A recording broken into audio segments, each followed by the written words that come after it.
Far beyond drug trafficking, what's behind Donald Trump's threats to Venezuela and Colombia? When a president talks about fighting drug trafficking, the world applauds.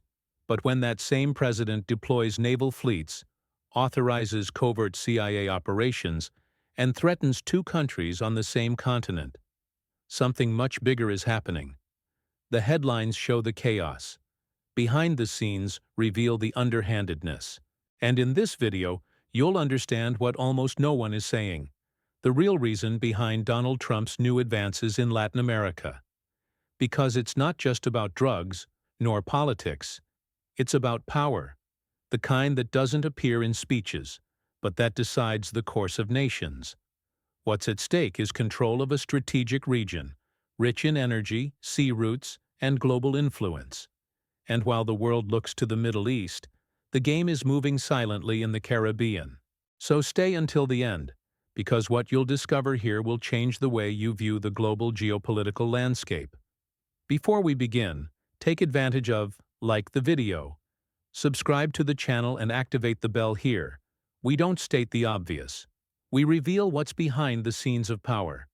And what you're about to hear now is much more than an analysis. It's a warning about the new game of domination that's being played out right before our eyes. The beginning of Trump's escalation and the change in U.S. global strategy.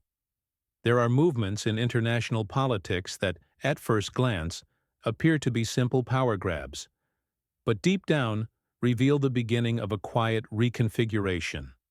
When Donald Trump authorized covert CIA operations in Venezuela and ordered attacks on ships in the Caribbean, many saw it as just another show of force.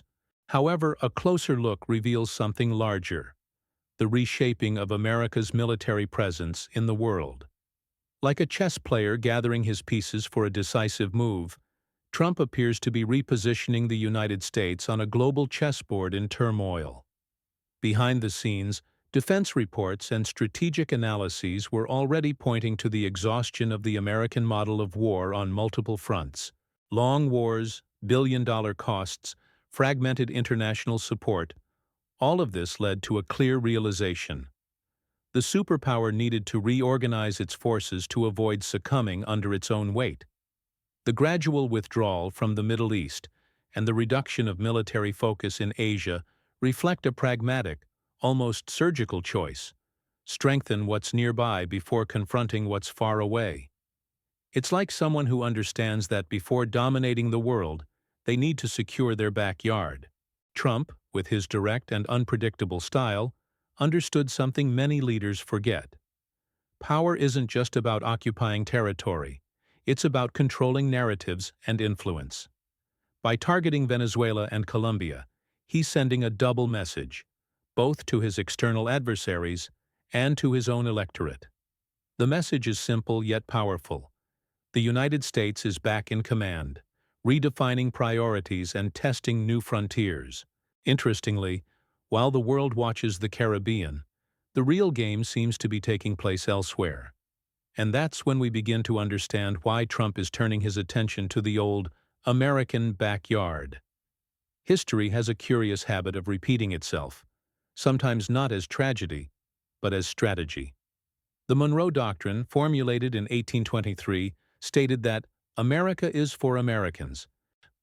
What seemed like a defense against European colonialism became, throughout the 20th century, the most powerful argument justifying the United States military and political presence in Latin America. Now, under Trump's leadership, this doctrine takes on a new guise.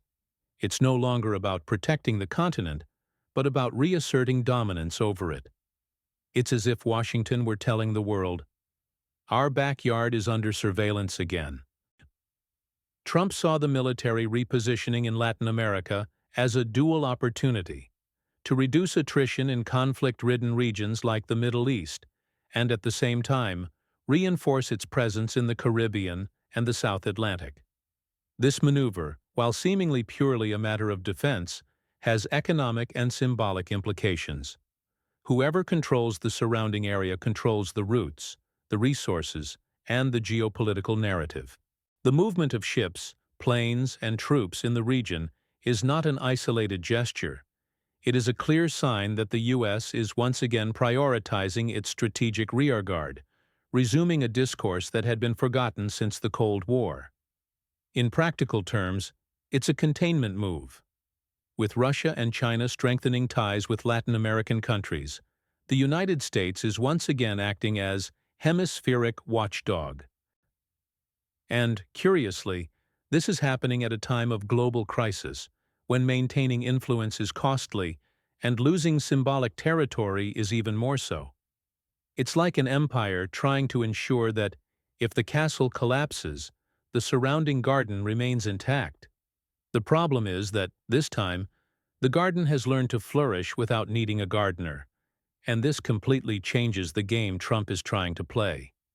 Every great power needs a noble argument to justify its actions. For Trump, the fight against drug trafficking fulfilled that role. It was a convenient label, a moral mask that concealed a much broader strategy.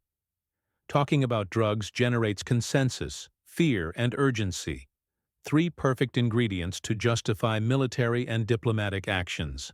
But, curiously, the substances that most concern the United States, such as fentanyl, come from Mexico, not Venezuela or Colombia.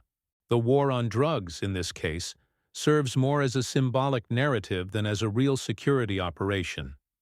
Behind the rhetoric, what's at stake is control of strategic resources: oil, rare earths, sea routes, and political influence. Trump understands that dominating Latin America means securing a reserve of power and autonomy in times of global uncertainty. By accusing Maduro of leading a cartel, he's speaking not only to the international community, but also to American voters tired of seeing their country lose its prominence. It's a strategy for simultaneously repositioning themselves internally and externally. The anti-drug rhetoric is the cover. The real target is the geopolitical chessboard. This type of maneuver is not new. Throughout history, the United States has used humanitarian, democratic, or moral narratives to expand its influence. The difference now is the context. The world is more skeptical, and Latin American countries are more aware of their own interests. Trump, with his aggressive and theatrical stance, is trying to revive an old logic in a scenario that no longer accepts tutelage so easily.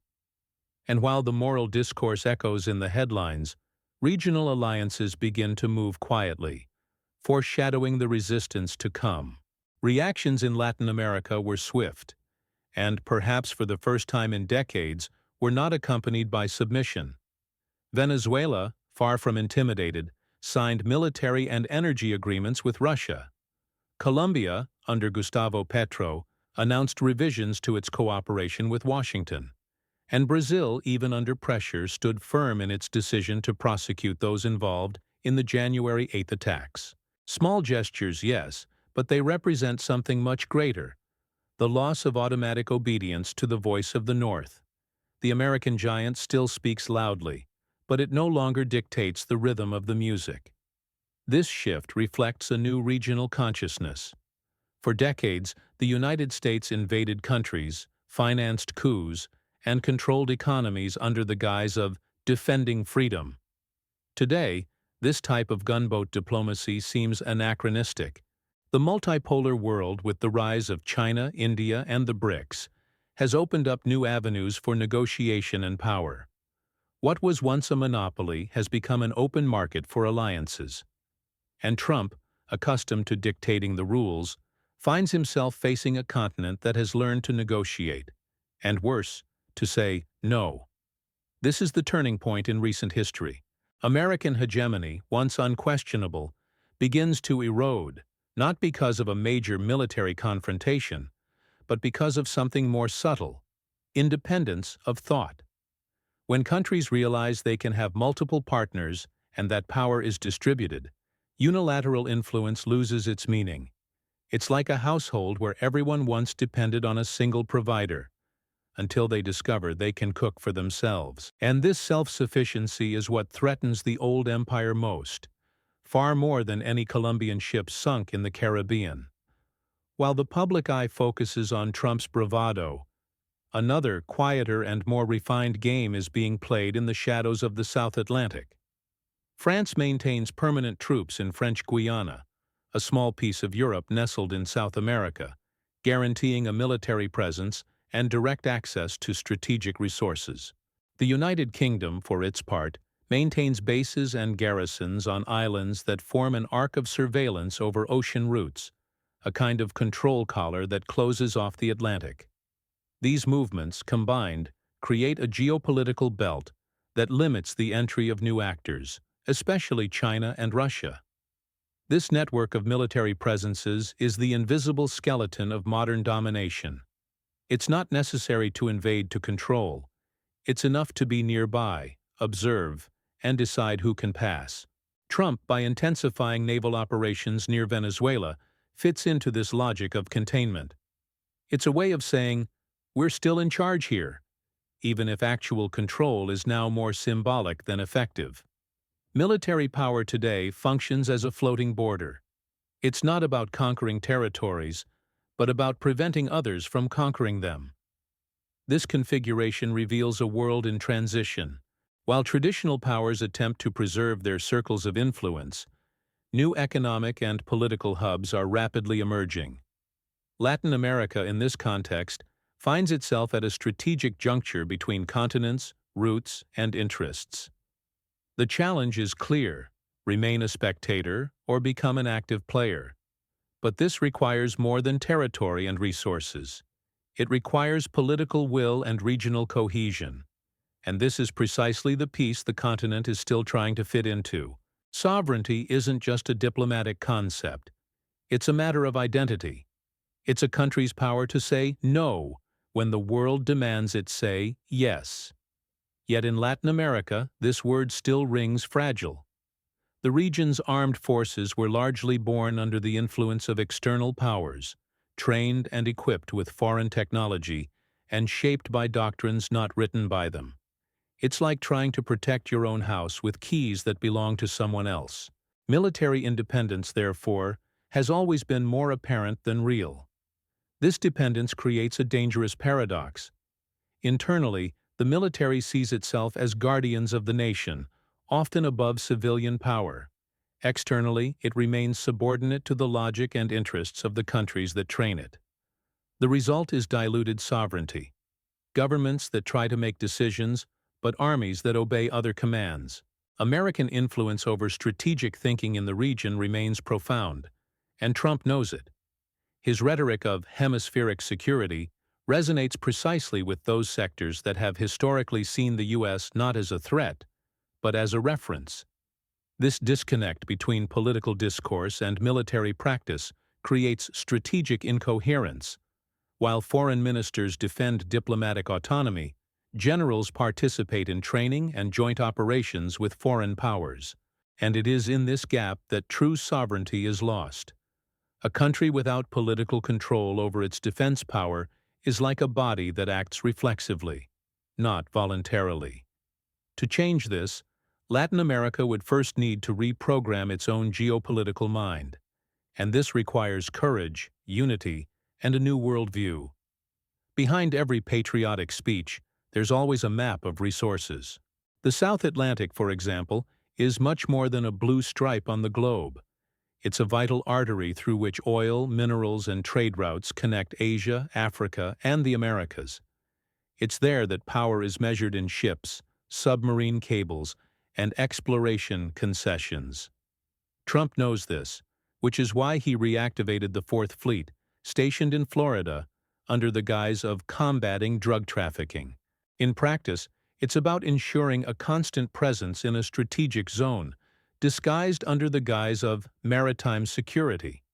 This movement is not isolated. It is part of a global dispute over what remains of the planet's energy and mineral reserves.